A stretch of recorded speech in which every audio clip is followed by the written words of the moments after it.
Right, welcome everybody. My name is Kat van der Straeten. I am an organizer with Energize Wayland. I see a lot of people from Wayland here. And Energize Wayland is one of the sponsors of this event. Energize Wayland is just a local grassroots group of volunteers who are helping people in Wayland, Massachusetts,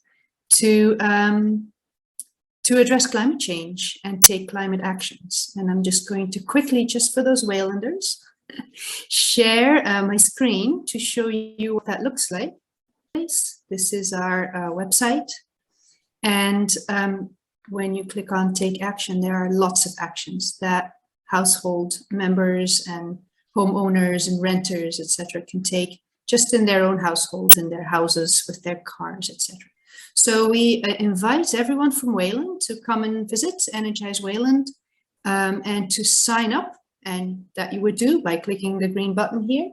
When you sign up, if you have done any of these, and I'm sure most of you have, you can let us know, click the Done It button. And if you do that, the wonderful thing is that then we can count your action towards the Wayland goal. As most people know here who are from Wayland, town meeting declared in May that we are in a climate emergency. So we have an ambitious goal to address climate change here.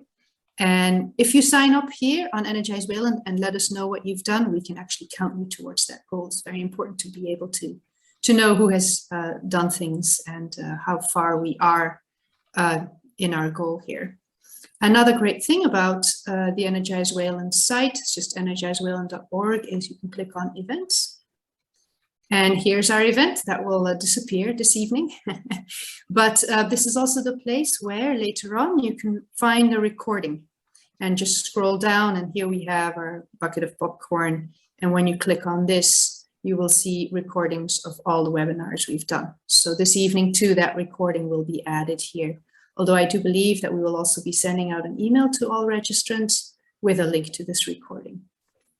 While you're here, check out all the other events that are coming up. We have 2 more coming up this month. So we invite you to check those out as well. And I'm going to pass it on to Shelley, I believe, who is going to talk about today's event. But before I do so, I want to extend a heartfelt word of gratitude to both Shelley and Jean, especially, and all the other organizers. But Shelley and Jean, because, well, they put in a lot of hours putting together a lot of jugs from what I hear. And they have also financially contributed to the materials. So that's just awesome. We love you. And thank you so much for that. And I think that is all for now, Shelley. I'll just pass it on to you. And for the rest, I'm just going to be in the background here. Okay, great. Well, hi, I'm Shelley Truxas. I'm part of Energize Wayland team. And I have to say, I am so grateful for the number of people that have agreed to participate in this program, to know that we have a community of like-minded individuals in Wayland, but also beyond Wayland, that we have our neighboring communities. We have 8 additional communities represented: Newton, Northborough, Concord, Lexington, Natick, Maynard, Framingham, and Warwick, Rhode Island. So I am so happy to have that greater group of people who are interested in this winter sow. And if I missed any places, you're welcome to. I'm very happy about that. I'm also very grateful for all the folks who donated milk jugs for this event. We gave out 200 milk jugs to participants. And I want to call out Jean Milburn, Freddie Gillespie, and Nikki from Lady Fern Farm, who are participants in this event and have contributed significantly. So I'm going to now introduce Freddie. I'm hoping Freddie is on. Freddie, are you on?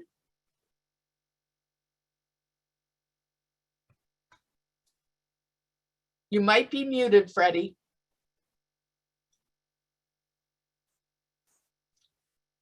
But so I'm going to continue. So I want to say that I'm so happy to introduce Freddie Gillespie, who has been an environmental problem solver and activist for 20 years at both the local and regional levels.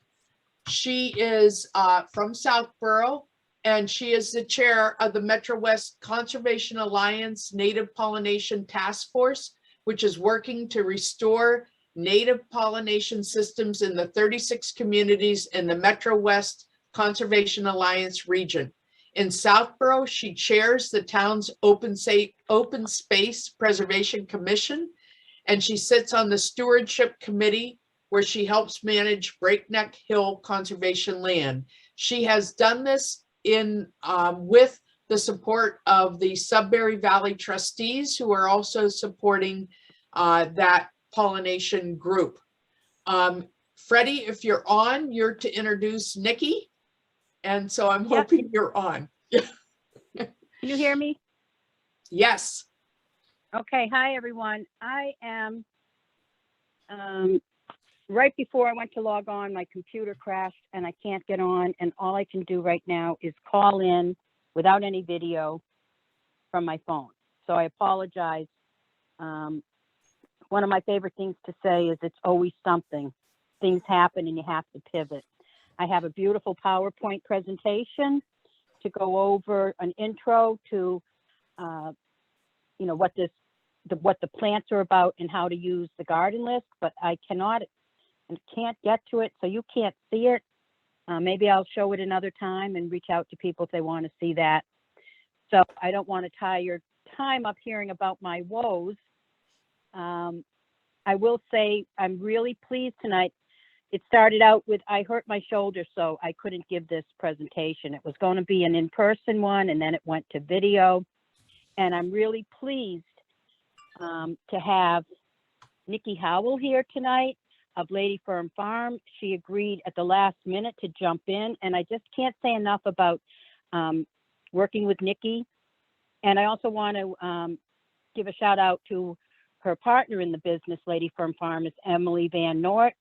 Everyone who registered should have gotten, and if they didn't already get it, they may be getting it after the event, but a 2-page list of the 8 plants you received, and that chart was made by Emily, putting together information from Dr. Robert G. Geer, but adding to it garden information, which is very helpful when you're looking at the plants for at-risk species, to know a little bit more about how they fit into your garden, and also to have pictures of the plants, which were taken from many of the volunteers working with Dr. G. Geer in the Southborough area. I would also like to say, if you want to know more about the Southborough Winter Sow program, which has an additional 26 plants later this month, you can check out the Native Plant Gardens of Southborough Facebook group. Ask to join, and we'll be posting info there. So now I don't want to tie you up any longer, so I'm going to introduce Nikki. I had a beautiful slide highlighting her company, but you can't see it, so I'm going to just turn it over to you, Nikki. Thank you. Thank you, Freddie. Welcome, everybody. So I am somewhat new to native plants myself. My background is in sustainable agriculture. My degree is in sustainable agriculture, and prior to Lady Fern Farm, I was working on organic farms, actually all over the world. So when I moved back here, I've been teaching raised bed garden workshops and things of that nature to backyard gardeners, and I'm still doing that. But I learned from Freddie a presentation that Freddie had done with Dr. Greger all about native plants and native pollinators and why they're so important. And it was like a giant light bulb went off over my head. And I was like, how have I never heard this information before? I'd never had it presented to me in this way before. So I became really passionate about it and started growing plants with a friend of mine. And then people kept asking to buy plants. So it kind of spiraled into our business, Lady Fern Farm, which we just started this last year. So if everybody's ready, we can get started.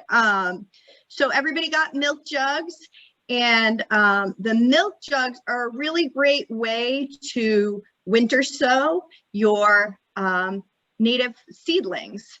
And the reason for that is because a milk jug is like a mini nursery. It creates a microclimate that mimics nature. So your seeds are protected from being eaten by the critters that we're hoping will come and eat the seeds once we plant these plants out in the garden, but not while there's still little seeds in our little garden bed here. So, and also it protects the seedlings when they're really young from being eaten as well. It also mimics nature because many of the native plants require, or seeds require, cold stratification. So they require a freeze-thaw cycle. That's just what happens outdoors in our yards in nature. And so that can still happen with the plants going outside in the winter in a milk jug, as opposed to you starting them indoors in your house, where you would have to create that situation by keeping your seeds in the fridge or freezer for a certain amount of time. This way you don't have to do any of that. You plant them out in your milk jugs, and it mimics nature in that way. So to winter sow, the materials that you need are your container. Today we're using milk jugs, your soil, a cutting utensil. A cutting utensil can be a scissor for cutting around the edges, and then for making holes, you could use a box cutter, you could use a drill, you can use a glue gun. I'll show all of those once we get started. I just don't know if anybody's doing this in real time. So if you are, I just want to make sure that you have your materials. Duct tape and a marker, or a label and something to label with. So, okay, first off, when we do this, you might not be able to see my face from here on out. I'll try to turn this so you can see both. But so our milk jug, it's really important that those caps, put them in the recycling so you don't feel tempted to put that cap back on at all, because we don't need those milk jug caps. They stay off. The hole in the top of your milk jug is going to allow moisture in the winter, so that everything gets nice and wet and cold, and there's enough moisture for your plants in all the season. And then it's going to also let some of that humidity out if there's too much in there as well. So get rid of the cap. You don't need that. So the next step is we're going to make holes in the bottom of our jug. So I'm going to show you a couple ways we can do that. So one of those ways is with, sorry, I'm trying to watch myself on screen and do this. So is with a drill. So I just have I think it's probably like a 3/16. It really doesn't matter the size, honestly. Our goal is that we want to have 8 to 10 holes in the bottom of our jug. So you can use your drill. See, that's really easy. You can use a box cutter. My box cutter here. With a box cutter, what I like to do is I like to put it in, straight in, and then give it a little twist so that it kind of bends open a little bit. All of these ways I've used, all of them work. I don't think any one is better than the other, honestly. I stayed away from the box cutter recently, because usually what I would do is I would sit with the milk jug between my knees and I would pierce the jug, and that always feels a little risky, you know, that I'm gonna stab my thigh somehow. So and you can see it's like crumbling here. And then the other thing, I'm just gonna unplug this, is in case you're a crafter and you don't have a box cutter, or you don't have a drill at home, you can use a glue gun, heated glue gun. I just warmed it up, and then it just goes right through and makes a hole. So the goal is to have 10, as I said, you want to have 10 holes on the bottom of your jug. That seems to be plenty.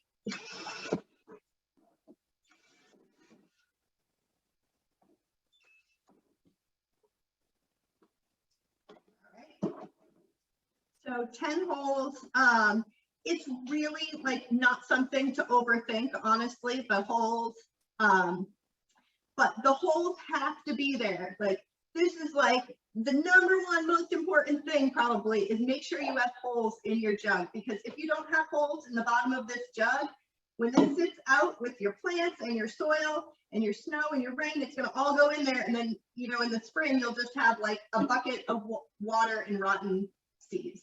So the holes are really key to making this whole thing work.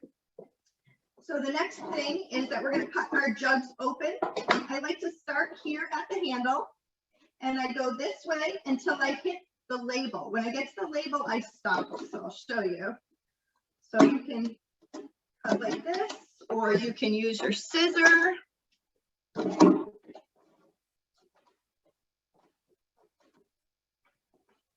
Go around the other way until I hit my label. And when you get to the label, the reason we stop is because we want this to act as a hinge. This label right here is going to act as my hinge, and I want it to stay connected. Pop this open all the way.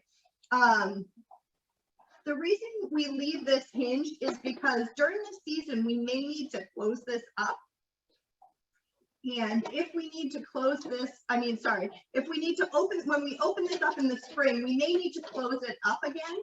And so you won't have to use the tape again, but you can just gently tuck it the way I just tucked it now, just for a little extra protection if there's a cold night once we've already opened our jugs. And you don't want these caps to be blowing away in the wind, like once you do remove them. It just keeps everything together. We don't want to create litter. All right. So the other piece is the reason that I start right at the bottom of this handle is because it's really crucial that we have 3 to 4 inches of soil in our jugs at the bottom. We want to have healthy, robust root system. So you need to give 3 to 4 inches of room for your soil here. So I know that that right at that jug handle is about 3 inches exactly. And so my soil will come up to here. And then all this top space above that is where I have head space for my seedlings, top green growth to come.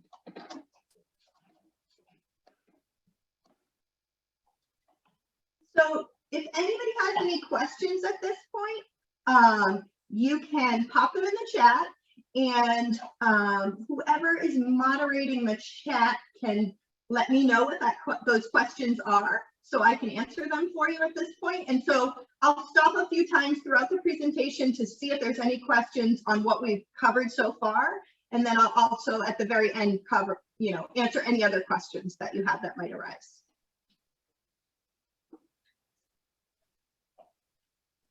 Are there any questions in the chat? I can look, I guess. So the milk jugs do need to be the clear kind. That's really important. You can't use the all white ones. They're too dark. So these are good. Yeah, all go right. ahead. We don't seem to have questions at this point. Okay.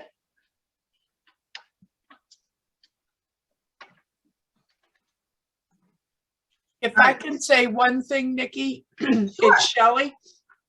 I Sure, did distribute a lot of milk jugs that I have prepared.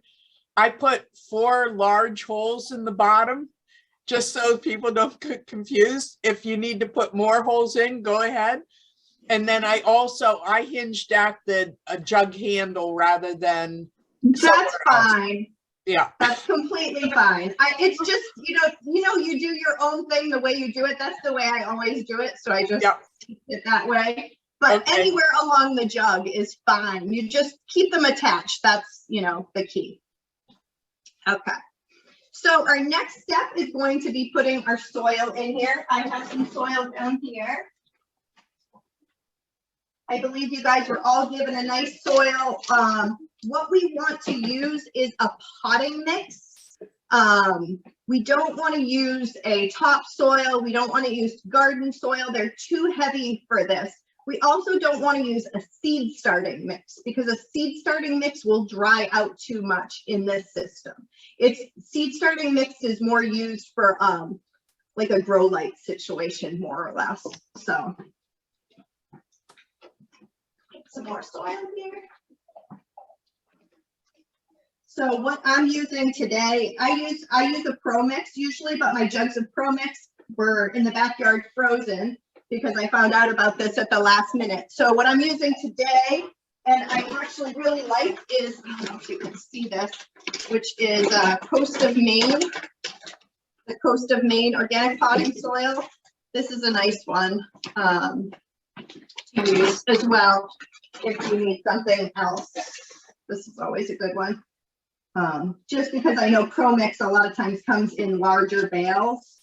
So if you're only looking for a smaller amount, this one I can testify is a great soil mix. Yeah. So Nikki, we might mention at this point that the participants have received a dehydrated soil mix in their bags. Oh, okay. So it's like a fine powder. It's from a hydroponics company product, the Pro Mix MP, lovely product, but they shouldn't expect it to look like what you just put in the container. They need to add water for it to fluff up and look like normal dirt.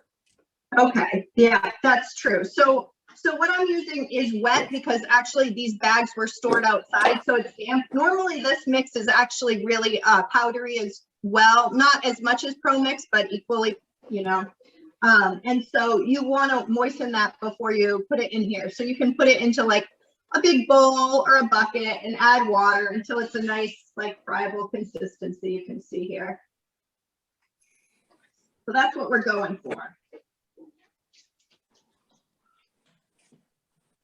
So I would err on the side of more soil than less soil because you really want to get this nice, robust root system down here. So, all right. So for seeds, what do I have? This one's the blue lobelia. Okay.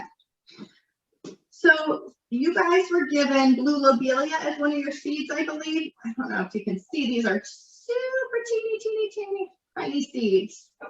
So what we're going to do is we're going to take these seeds and we're going to gently sprinkle them across the tops.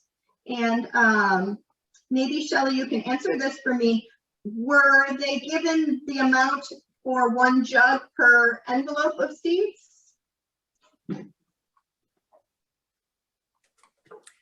Yes, we gave them 8 envelopes of seeds so that they could use 1 species per jug, and they got a lot of seeds for that jug. Okay, so it's the amount for a jug. Yes. So with really tiny seeds, you can sprinkle those pretty thickly, especially with that lobelia. Because of the method, the way that we take them out of here at the end, which I'll talk about, it's good to overseed. If you have larger seeds, I'm not sure what you guys had for seeds, but if you have larger seeds, then you can make a little tiny divot and set those in there if you like to put them in more of a structured pattern inside your jug. That's your choice. We have to remember that, you know, when the seeds are released in nature, they're going to be dispersed as nature disperses them. Some will shoot off everywhere, some will fall straight down, some will blow in the wind and spread all about. So, you know, don't overthink your seeding process here, okay?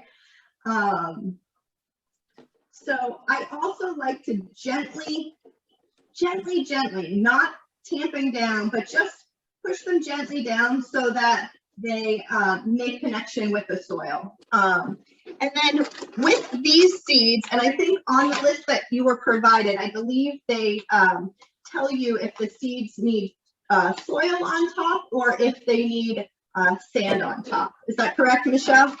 Yeah, no, we didn't tell them which ones need soil or sand on top. Oh, so you didn't. You could, and I could, you know, we have 8 different species. So if you could go over that with them, we did give them fine sand to put on top. Okay. I know that, so will you tell me what the species are? Shelley? Yes. Okay. So we have the purple Joe Pye weed. Okay. We that have, does not need sand. Okay. Then we have the closed gentian. Oh, closed gentian. Yep, that also. So if you're, I'm gonna say something before we go further. If you were to leave aside a handful or two of the dry promix, you could use the dry promix on top of any of these instead of the sand. I know some people like the sand, and I usually don't have sand, so I usually just take the promix that's really dry and I rub my hands over with it, so it just makes a really fine layer of sand promix over the top. So you could do that, or you can use sand. So like the gentian is also a very tiny seed. I do put promix on top of that, but a super fine layer. And the same with the blue lobelia. So with the blue lobelia, some people recommend the sand. I've done it with just the promix. I know some other friends that use the sand. So it's really, you know, your choice. I'm not sure. Yeah. Then we also have wild bergamot. Okay, that one does not need sand. Okay, and we have the Penstemon digitalis. Okay, that one can go with just a thin layer of soil also. Okay, and we have the showy goldenrod. Okay, that one can have soil on top. Okay, and the Calico Aster. Calico Aster, yeah, the Calico Aster can have just soil. Okay, and then the Golden Alexander, the Zizia aurea. You know what, I actually haven't seeded Zizia before, so I'm not sure. I'm trying to picture, I can picture the seed head, so I kind of think I know what the seeds look like. I'm gonna say that would be fine with a fine layer of soil or sand on top. Okay. So the two that I would say is the blue lobelia and the gentian. If you want to use the sand, you can use the sand on top of those. Otherwise, as I said, you can use just a thin layer of the soil. Okay. Okay, and then if I could just mention one thing for people, since they got this dry pro mix, when I did my my milk jugs, I put in 3 cups of the dry pro mix. I added to it a half a cup to a cup of water, and then I got in with my hands and just worked it around to get it all moist. And then I put another 3 cups on top, and I did again the half cup to a cup of water. And I did it in a tray because it will leak out the bottom. So that's important to know.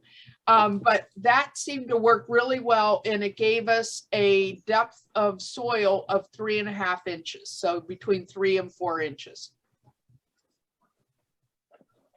So I just wanted to say that because that's the product people are going to be working with.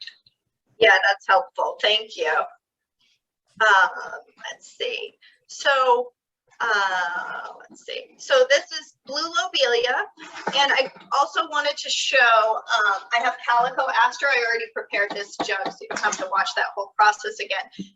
But I wanted to show a different seed. So this is the Calico Aster. I'm gonna hold it up.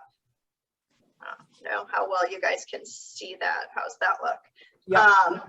You can see there's still the fluff on there because that's, you know, dispersed by the wind, and that'll spread.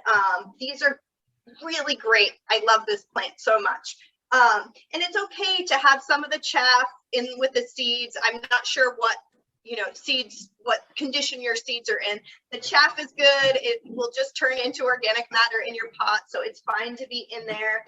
The fluff is fine to be in there.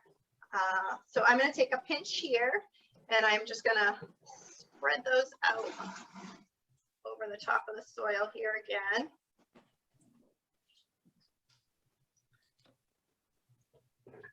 And so you'll notice when you have your seeds that even though these are very small seeds, these are small seeds as well. You can see like a seed right. Try to move my hand so you can see it. I don't know if you can see that tiny dot right there is the seed. They're a little bit bigger than the lobelia, but a lot of them have the fluff on there. So the fluff kind of makes it easier to see them. And I'm going to do, like I said before, what I'm going to do is I'm just going to rub my hands. So I have just a small handful of soil. I'm just going to rub my hands together over the jug here. Let's spread that out. And I'm going to gently tamp. All I'm doing is trying to get good contact with the seed, with the soil. That's all. Okay, so the next thing is that we want to label twice. So what that means is I always label in 2 places. So this is my label for Calico Aster. I use yogurt containers and I just cut pieces off and then I write on them. I use a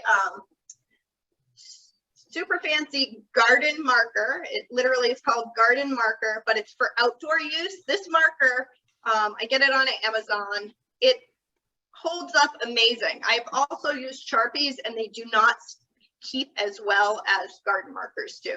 I believe you were given popsicle sticks with for labels. Those are great. You can write on those with a pencil. Or you can write on them with a ballpoint pen. If you write on them with a ballpoint pen, press down hard. That way, if the ink fades, disappears, you'll still have that imprint left. But I would also suggest labeling the outside of your jug as well.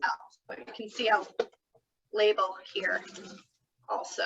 So I have it in 2 places, just in case one, you know, one disappears or fades, you have a backup. It's always good to know what your plants are.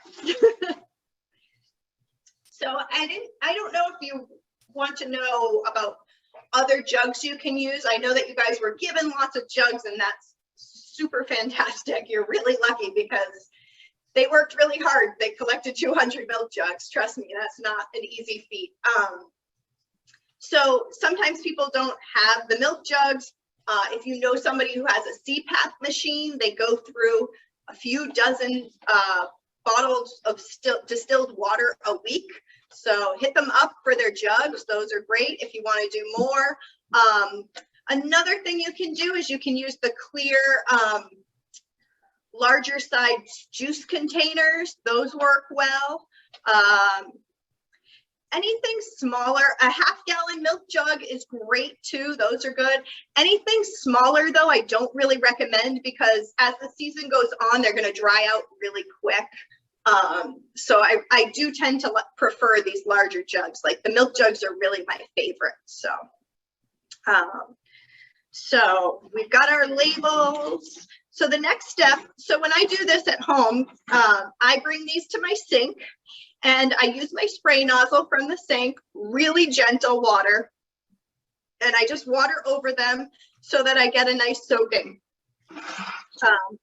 What I'm going to do so you can see is I'm going to put down a rag, and I have a watering can right here.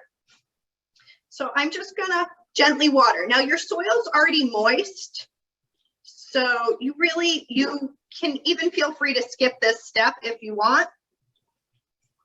And the reason I say that is because these are going to go right outside and you have your hole right here and you're going to hopefully get some rain and snow pretty soon.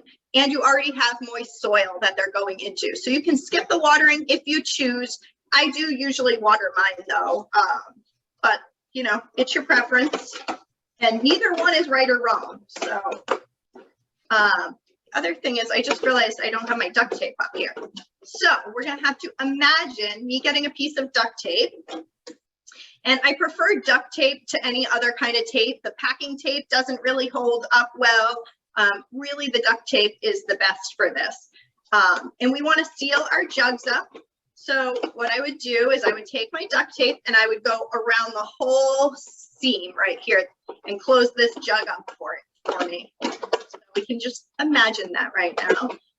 And we want to seal that because we want to contain the moisture and the heat for springtime. It also is going to keep critters out so that we don't have any little chipmunks or birds or insects getting into our jugs and eating our seeds or seedlings. So like I said earlier, this is a great little mini greenhouse. Does anybody have any questions, or are there any questions in the chat at this point?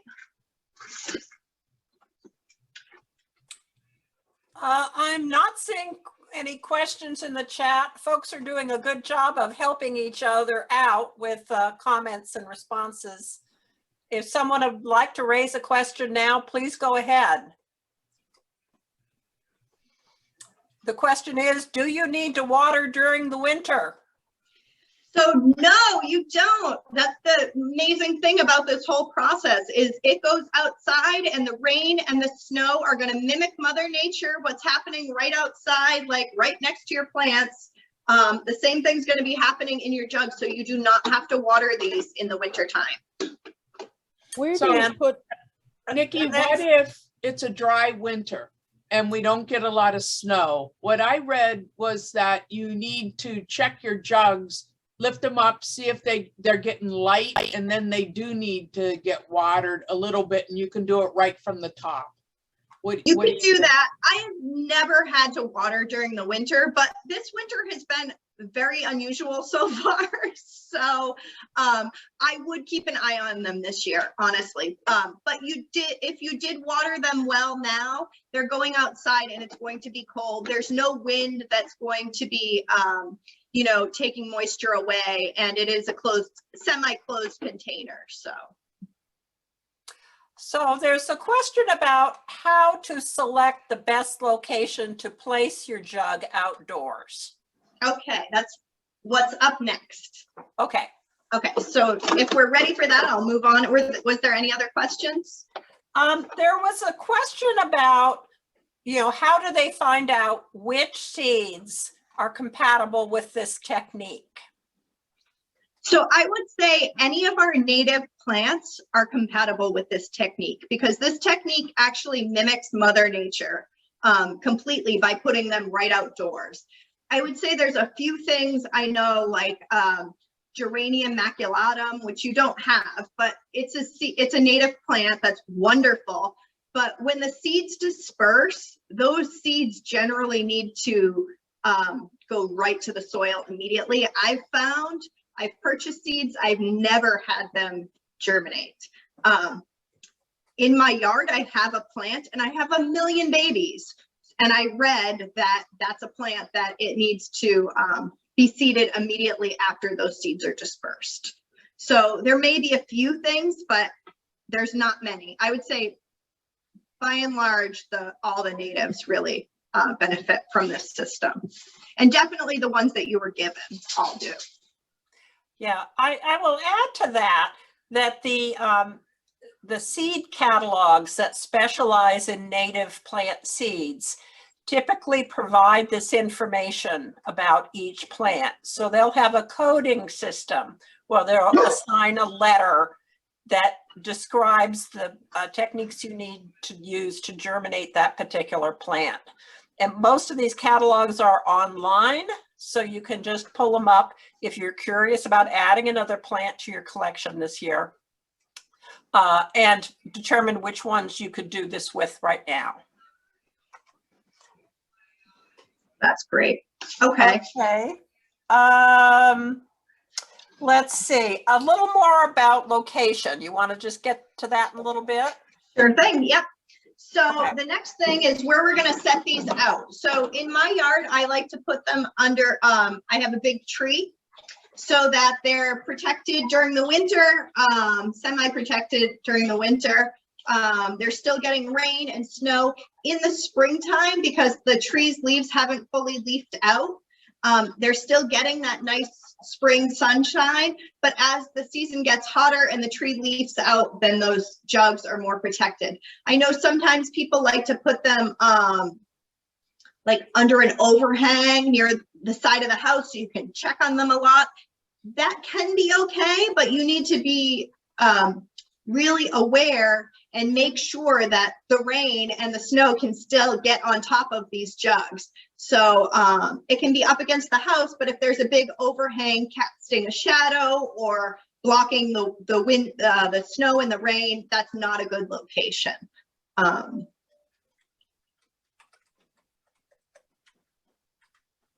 trying to think. And the other thing is you want to make sure that, so we have our holes in the bottom of our jug.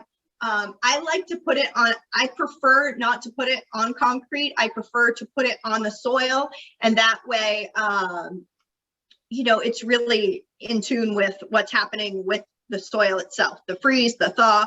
I mean, that will still happen on the concrete, but you're going to get a lot better drainage, I believe, on a natural surface, like a garden bed or, you know, the lawn, something like that.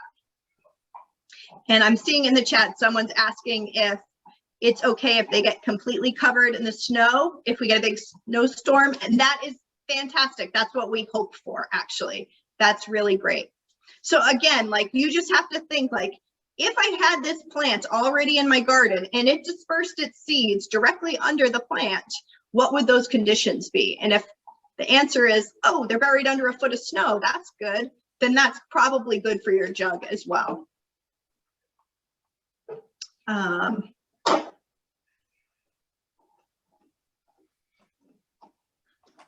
Okay, so someone's asking, someone I know keeps the tap water in an open jug or pitcher for a day before watering seedlings.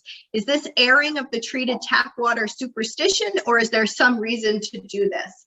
I believe that people do that so there's less chlorine in the water, I think.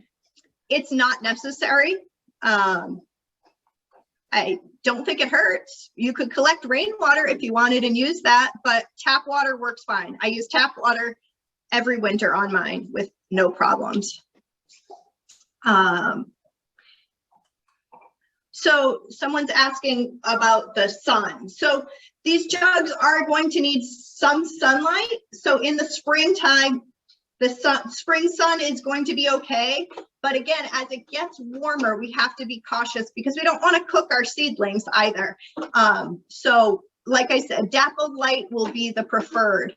So, you know, like maybe like east facing, or like I said, under a tree with dappled light, as those leaves come out, you know, that's going to be a more ideal situation for the plants. What about squirrels and raccoons knocking them over if you put them in the lawn? I have never had that happen. I don't think they're going to be that interested in them because there's not like big seeds in there. Like maybe if there was acorns, you know, and you were growing some oaks, they might be more interested. I don't know that they're going to try to get in there. And I have lots of squirrels, actually, and raccoons. And I haven't had any trouble with that.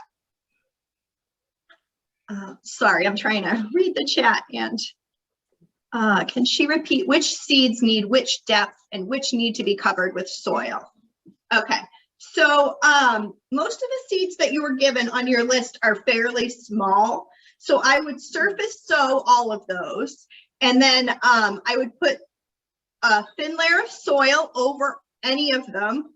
If you prefer, over the gentian or the lobelia, you can put just a thin layer of sand. So there is a question about the depth of snow on top of these, and is there a point at which the snow is so deep that it becomes problematic? Nope, you have drainage holes in the bottom that snow is going to melt and they're going to drain. No problem. You can let them get buried. I mean, don't, you know, stick them where you're going to bury them with like 5 feet of snow from your driveway, but you know, where the natural snow falls, it's fine. Even if that is 5 feet of snow, because that's what Mother Nature is doing to all the other native plants out there too. There's a question is, would it be okay to put the jugs on a gravel path? Yep, that would be a great location because you would probably have good drainage there. Okay. And I think that catches us up with all the questions at this point. Okay,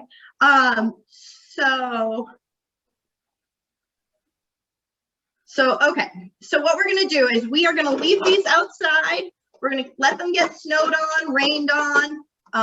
We're gonna leave them alone. Do not bring them inside. Like, don't freak out because we're getting a lot of snow and bring them inside. That's not helpful at all. It'll change the temperature too much for the plants. They are hardy New Englanders, just like us. They will be fine. Nature's intelligent. We are mimicking nature. So with just a little bit of added protection, that's all. So we can let those be. So we briefly touched on this before, but I want to talk about it again. In the springtime, when do we open these jugs? I know we're going to all get excited in the spring and we're going to go and we're going to like peek our heads and peek in these little holes and see green growth coming up, and we're going to be so excited. And it is so exciting, and you will be out there all the time checking on them if you're anything like me. And what I recommend is when the seedlings are about 2 inches high, you can untape this. And if you'd like to open it slightly, you can do that. So I would start with just opening it a little bit. If you open it up fully and it's a really sunny day and you're getting lots of sun, you could get sun scald. So you basically, it's like giving your plants a sunburn, and we don't want to do that because that's, you know, a lot of pressure on this baby plants. So we're going to start by just opening it lightly for a little while. We're going to wait until they've acclimated to that. With the dappled light, you can open it fully. A little bit later, what I like to do is I will sometimes take a stick and stick it right through this hole here, and that just keeps this down so that it's when it's fully open. That's a good way to do it. And then if you need to close it up, if we know we're going to have a night that's cold, you can close these. You can just tuck it in. If your tape is still good, you can loosely tape it up, but really usually just a light covering like this. If you have a lot of jugs, what I do is I actually go out with a bed sheet and I just throw a bed sheet over all my jugs for the night if I know it's going to be a cold night. So a cold night would be about 40 degrees in the, you know, springtime. After you've opened the jugs, 40 degrees. So Nikki, some of our participants may not be familiar with the idea of hardening off a plant. Perhaps you could say a little bit about that. Sure. So hardening off the plants means we're going to acclimate them slowly to the elements, because now they've been growing in this nice protected jug for a little while. And we want to be able to gently let them receive the sun. It's like us going out on that first sunny day and everybody has bright red cheeks because we forgot that the sun is so strong and we've been inside all winter. Well, these guys have been inside a jug their whole life. So when we open these up, we want to start by just opening them a little bit so that they're getting sunlight still through this cap, but they're also getting some air, and the air is flowing through there and helping to make them stronger. And then after, you know, a couple days, then you can open that up more.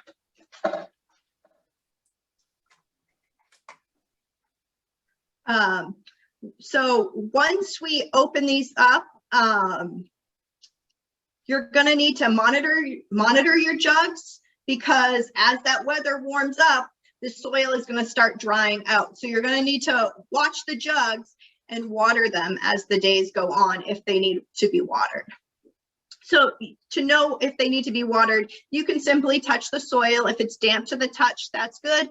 If it's not, then you need to water them. The jug should never feel light. This jug right now is heavy because it's full of water, and it should feel nice and heavy. You can feel it now, and you want it to feel that heavy in the springtime and summertime.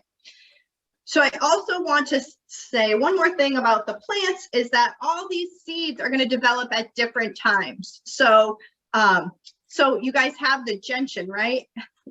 The gentian actually grows so slow, super duper slow.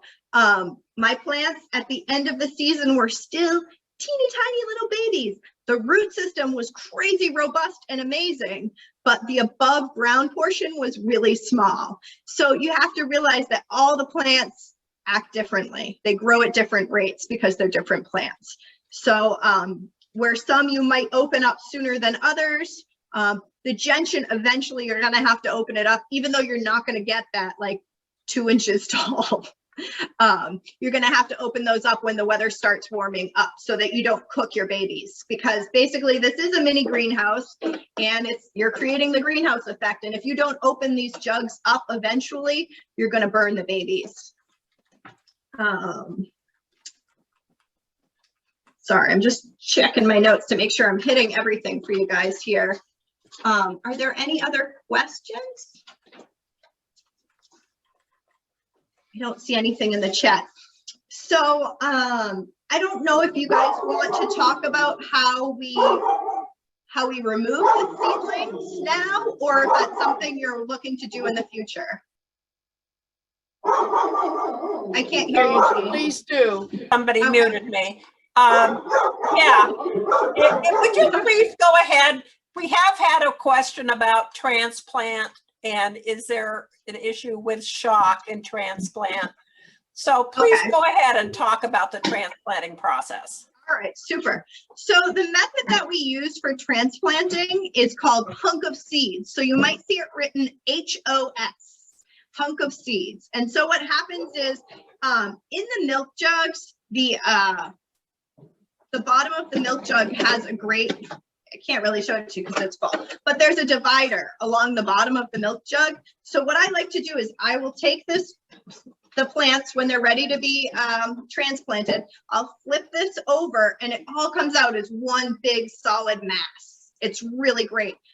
But there's a seam along the bottom that makes it really easy to crack that open and make 2 giant pieces. So 2 giant hunks of seedlings. I then will break that at least into 4. So every jug, you're going to get at least 4 hunks of seedlings out of. Some of them you can divide, like the Lobelia and the gentian. You definitely can, the Penstemon digitalis. I'm just trying to remember what you guys have. Those can probably be broken up into even smaller bits. So usually, you know, half the size of my palm. So with the native plants, it's nice that they're sown thickly. I know when people buy, you know, you buy annuals from the nursery and you get a 6-pack and there's plug, six single shoots. This is different. You're going to have a nice cluster of plants. You don't want to individually break them apart, because what happens is when these plants grow close together, they support each other as they grow up. If a few seedlings die, it's no problem, but you want to just keep them together in a nice chunk. And then you can transplant those out. When you transplant those out, they get planted at the same soil level as the soil chunk that they're in. So the soil level of your chunk should be at the same level of soil as it goes into the soil, if that makes sense.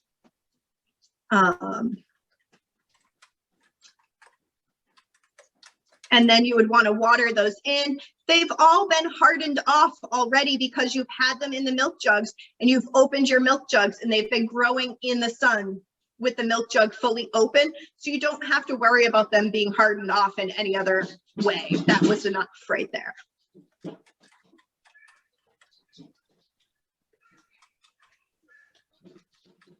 Okay, so somebody's asking, I don't have the full list in front of me for, it says, are there any shade plants in this group? I don't have the list in front of me, but off the top of my head, the Lobelia, the blue Lobelia, the Penstemon digitalis, those definitely do well in partial sun, partial shade. I don't have the list, so that's all I can think of. That. Yeah. So Joe Pyeweed is part sun, part shade. The gentian, I think you mentioned that, part shade. Lobelia, part shade. We picked these to be Wayland plants. We have so many trees in Wayland that most people have gardens that are at least partly shade. And so same with the Monarda, the bergamot, full sun to part shade, the Penstemon, full sun to part shade, the showy goldenrod, part shade, and the Calico Aster, full sun to part shade, and then the Golden Alexander, the Zizia, full sun to part shade. So we did do this with the thought that we needed shady, at least part shade for our Wayland environment.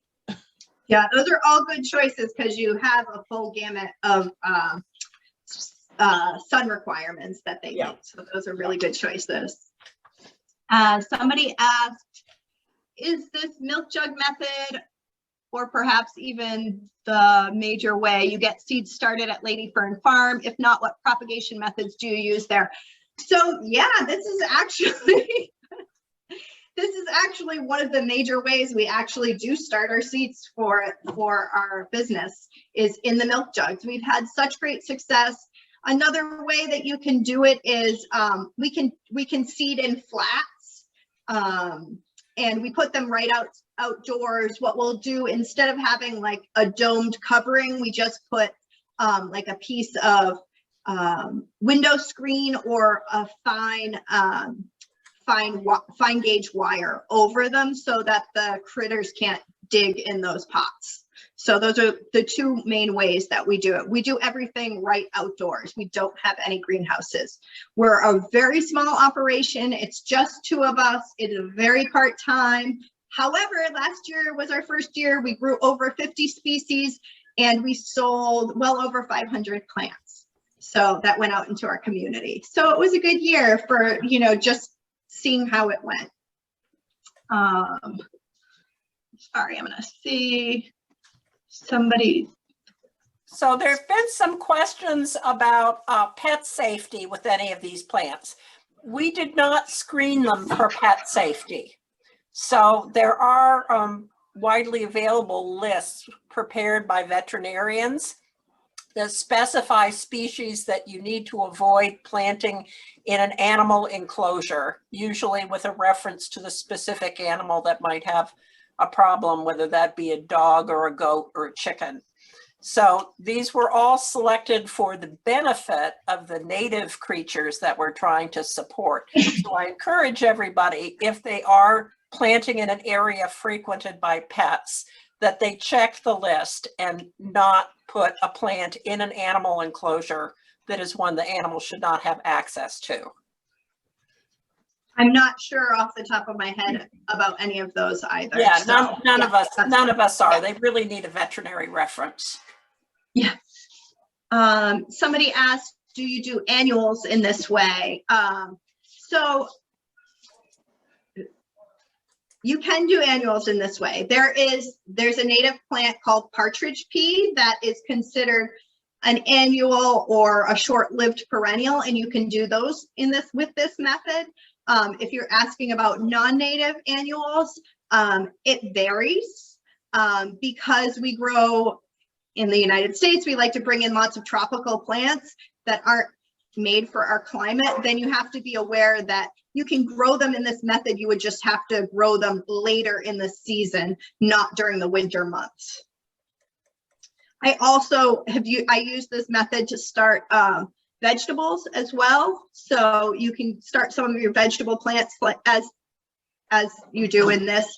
Plants like tomatoes, eggplant, peppers, they need a lot longer growing season, and starting them like this, because they're outdoors, they're not indoors getting a light system or in a greenhouse having the light for a longer period of time, you would get fruits at the end of the season. They would just be super late and you wouldn't get much. So I do tend to start those seedlings a different way, but plants like kale and broccoli and greens, they all do great with this method.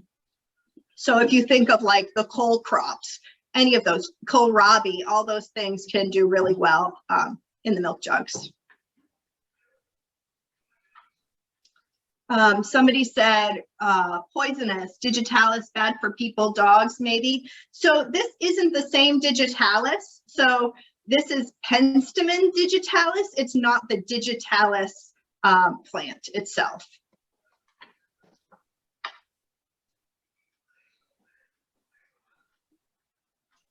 Somebody said, could any of these plants be planted in wooded areas, which I have a lot of? So a lot of the plants that were listed as partial shade could do well in these areas. I have a fairly wooded a fairly shaded bed, and I have lobelia, I have gentian, I have lots of native plants growing in there. And then you can also go on to the Native Plant Trust website, and you can see what plants would do well in a very wooded area. You could take a walk at Garden in the Woods, and you could see what they're growing there, and then you could try growing those yourself or purchase them there. So I'll add at this point, if anyone has a problem with any part of the kit that we have delivered of materials, for example, if you look in an envelope and you can't see any seeds in there, we're happy to make it right, whatever it is. So you have contact information for us. Be sure to be in touch. We want to be your partners and allies in this new experiment of learning to promote native plants in our communities. And we are going to be at your service. That will include following up with you about aftercare. Kind of send little reminder emails, like if the temperature all of a sudden spikes, you may get a very short little reminder from us. Don't forget your jugs. Go outside and take the tape off. It got too hot today. So we're hoping to have a cooperative relationship in the group where we can help each other out. And hopefully we'll be adding 5,000 or 6,000 plants as a result of this effort with all of your participation. It's really pretty exciting. Yep. Really fantastic. Yep, and if I could add, we would like to have a picture of your jugs once you get plants growing to show us how well it worked. So that's something to think about in the spring, probably March, April, that we would see these sprouts coming up, and we'd love to see how they did. So if you could take a picture and send it in to us. I think you have my email address, Shelley. I think that email address has gone out multiple times. To go ahead and send me a picture, and we'd like to make a collage and maybe get together and say, here's what we produced. And so it'd be exciting to see those pictures.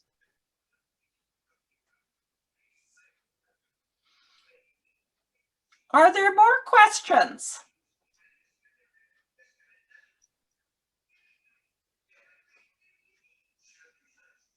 Everybody's quiet.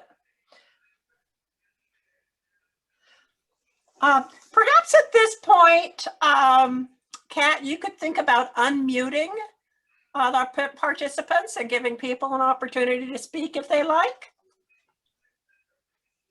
Yes, I think people can unmute themselves, but Okay. yes, everyone can unmute themselves. So if you'd like to unmute and speak, that'd be great. We do have some questions. One is about donating excess capacity if you grow more plants than you need. Shelley and I are both members of the Wayland Garden Club. We will be sure to take care of any lost, stolen, or strayed or unwanted little plants. And I'm sure Energize Wayland may have some projects where we can plant them. So just let us know. It would be great. I'm thinking with my organizer's hat on to organize some seedling swaps at some point in time, or if that is possible with this method. Let's see what grows, and we can organize something at the drop of a pin. Is that drop of a hat? I believe is the idea. Oh. We're very nimble that way. So anyone have any good ideas, let us know and we'll make it happen. I think we'll also send out, so that people have it after this, the list of plants. It has the information, what they look like, the sun information, whether it needs wet, dry, or medium soil as far as wetness. So we'll send that information out.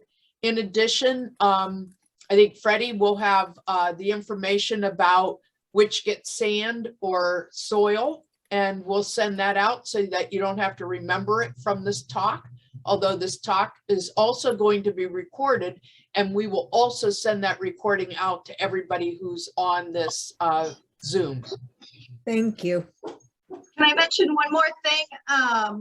My partner, Emily, is working on a PDF that has all the information step by step on what we went over today. So we'll be able to share that with you in the next couple days. Great. That's wonderful. Can I ask a question? Yes. Please. Okay, my video's in the bad spot. It's on the box that I'm working on. But my question was, and you might have already said it, when do we transplant these? Like broccoli, so this is a cool weather, consider it like a cool weather plant?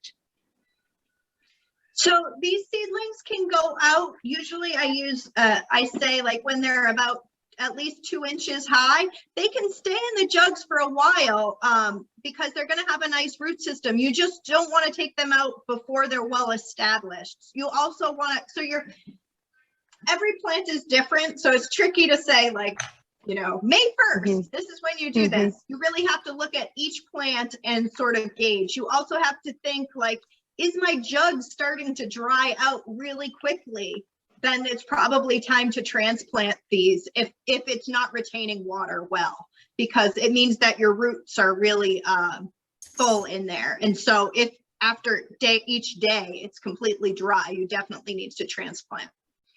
And you're also, so I did say you can transplant right into beds, but you can pot these up if you want to pot them up. You just have to be aware that if you pot up into planters or pots, that you need to really watch the water more closely than you would if you planted them right into the garden bed. So we do have an interesting question about planting under an oak tree and what planting strategy would be. Obviously, an oak is a very large, very competitive plant that draws a lot of nutrients and water. How might they approach if they want to eventually have their plants under an oak?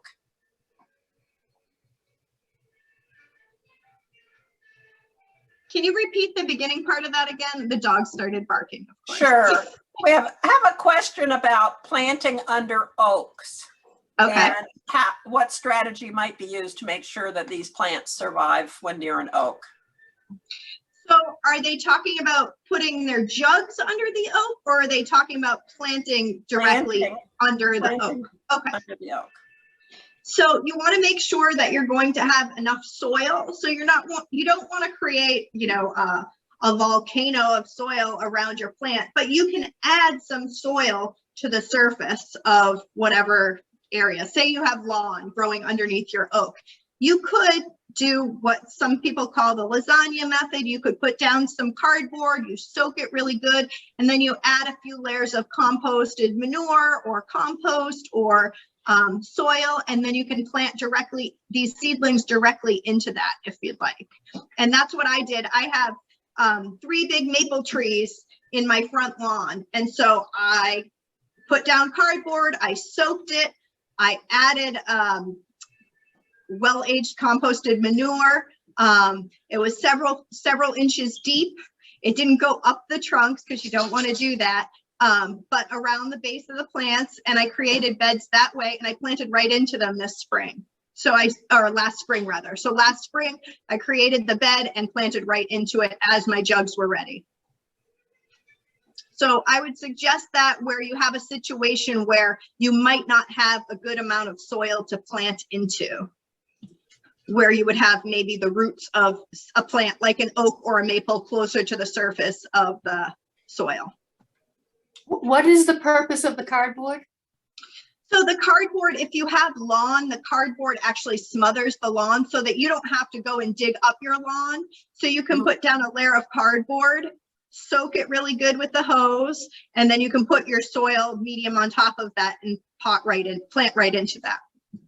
Thanks. You're welcome. You can also use newspaper if that's what you have. You can use like 5 to 10 layers of newspaper. You want to use the black and white, no glossies.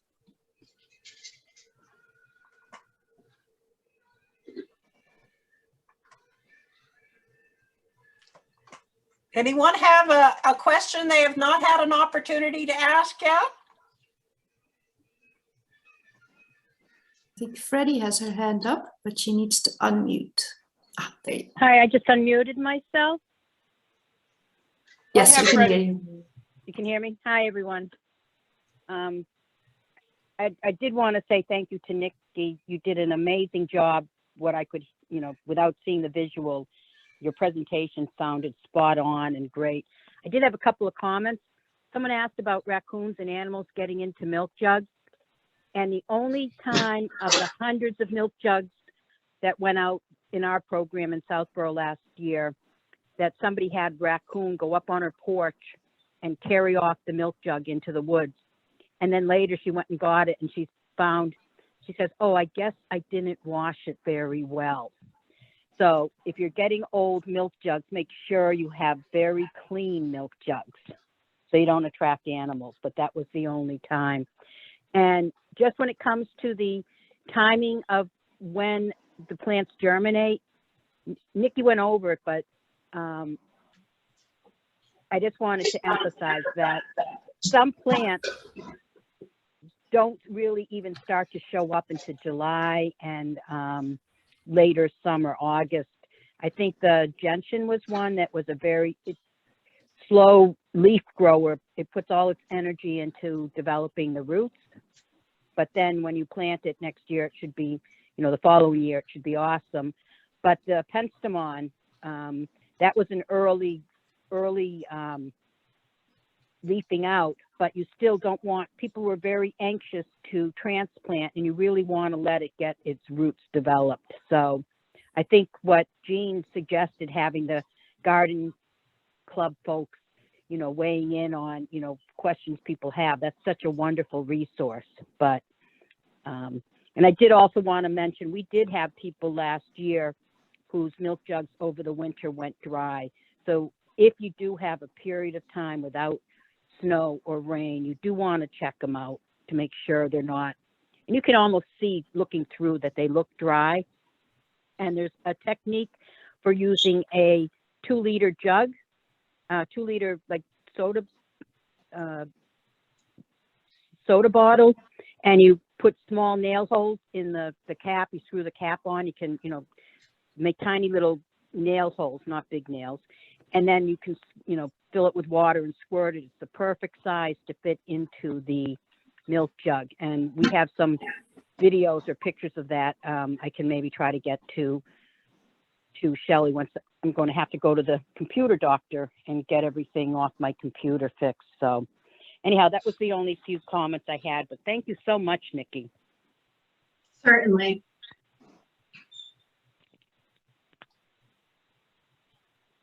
Okay, well, if there's no other questions, I do want to thank everybody for participating. Really, thanks to Nikki for walking us through this event, and also Freddie for all her support during our preparation for this, and everyone who participated, because it's been a lot of great questions. I like everyone being willing to do this. It's so exciting that we are going to put so many native plants out in our environment. So I think it's a huge success for our environmental needs. And thanks again to everyone for joining us. Jean, anything from you? Same message. Thank you, everybody. This is going to be exciting. You are going to see new creatures come into your yard to visit these wonderful flowers when they bloom. So enjoy it. Yep. Okay. We will send out the video, the recording of this meeting, and the plant list, and whether or not to put sand on in maybe Nikki's slides that we were going to show Nikki's place and what it looks like. Love to support you, Nikki. And your PDF when you have it ready on how to do it. So that would be great. And so you'll be getting that communication from us.